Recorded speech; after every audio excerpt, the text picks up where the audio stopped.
To achieve high yields of tomatoes and have quality and healthy fruit, proper cultivation is really necessary, which doesn't just mean planting the plant and giving it some water.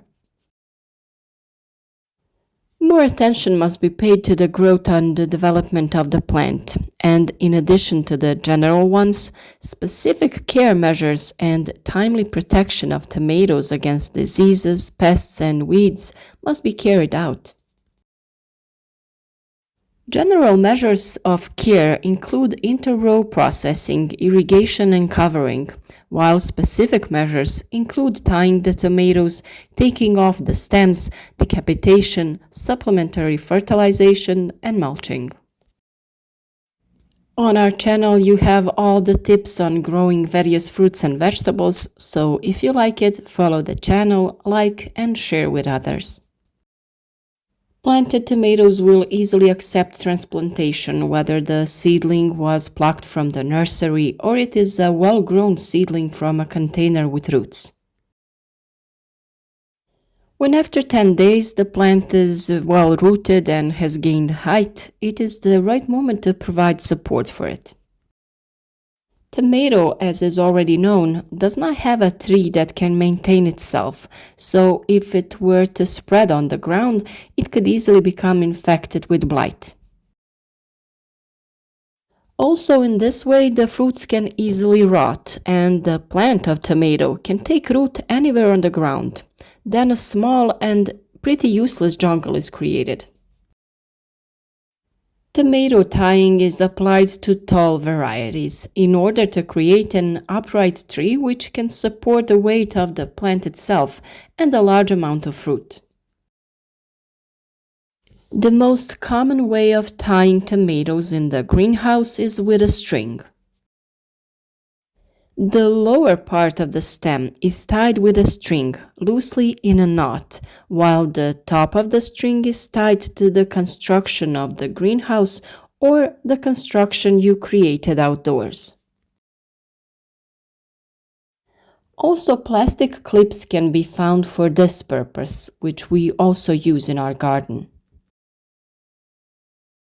In this case, the twine is lightly wrapped around the plastic clip and tightened so that they don't fall off. The clip is then placed around the stem of the tomato. The twine should be lightly wrapped around the plant of tomato and then tied to the structure. During the growing season, the plant is wrapped around the string every 5 to 10 days.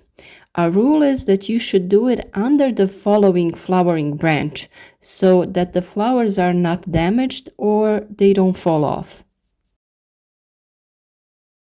If necessary, the plant should be tied in certain places so that over time it doesn't fall down the rope under the weight of the plant. Since the plant also needs to be regularly wrapped around the rope or twine, it is very important to leave excess twine at the top when tying the twine, so that it can be released in case of need, so it doesn't tighten the plant too much. In this way, an upright tree will be created, which can support the weight of the plant itself and a large amount of fruit, one of which can sometimes weigh 1 kilogram. In addition to the described method, tomatoes can be tied to a wooden stake or plastic rods and in the form of trellis. You simply tie a twine or a dedicated twine around the plant and thus attach it to the support. In this way, you divide the development of the plant and tie it as it grows. In this case also, it is best to tie the twine above the leaf so that it cannot fall down the stem, and below the flower branch so as not to damage it. If this measure of care was not performed, the tomato would spread over the land and could easily be infected with blight and other diseases.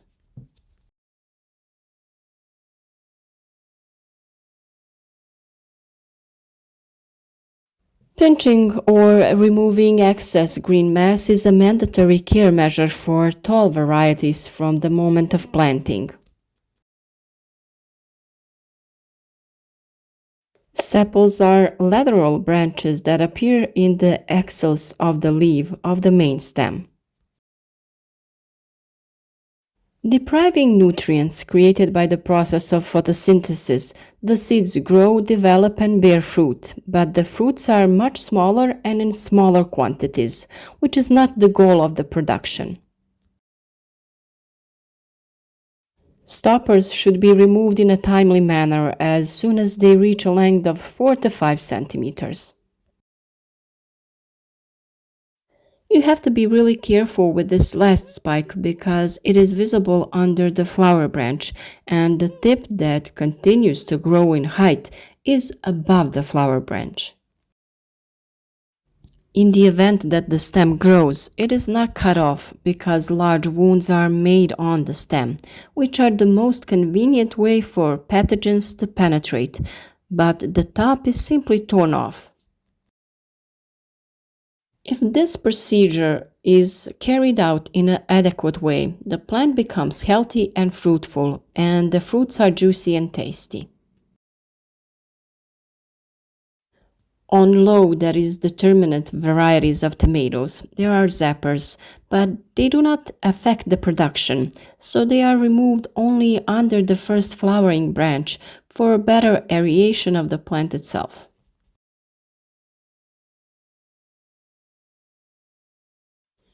Tall varieties can be grown on one tree, which achieves earlier ripening and bigger fruits, but on two, when the ripening is later, the fruits are smaller, but the total yield is higher. When growing on two trees, it is necessary to leave the first root below the first flowering branch, and if you want a third tree, most often with semi-tall varieties, then leave the first root above the first flowering branch. The next step is the breaking of tops, that is decapitation, in tall varieties. It is done depending on the time of production, all in order to regulate the growth of the plant and the number of harvests. In spring-summer production, the top of the tree is pruned in mid-May, when the plant develops 8 to 10 blooms, and in autumn at the beginning of October after 4 to 6 blooms. As a rule, the top is cut so that 2 to 3 leaves remain above the last flowering branch. With all types of tomatoes during the entire growing season, it is necessary to remove leaves damaged by diseases and pests, as well as those that turn yellow and die. The leaves are removed when the fruits ripen and at the beginning of the harvest, when the leaves begin to turn yellow and lose their function. Supplemental fertilization is a frequently applied measure, especially during winter production and in years with a large number of cloudy days. One of the methods of supplementary fertilization is the daily shaking of the plants, manually or using special vibrators, in order to break the pollen sac and fertilize the pistil. In recent years, trained bees or bumblebees have been used in the production of tomatoes in a protected area, which are brought into the building in small hives, 3 hives on 1,000 square meters. A topic that we have talked about a lot and a method we often use is mulching. Mulching the land during tomato production is often applied, and in a protected area it gives very good results.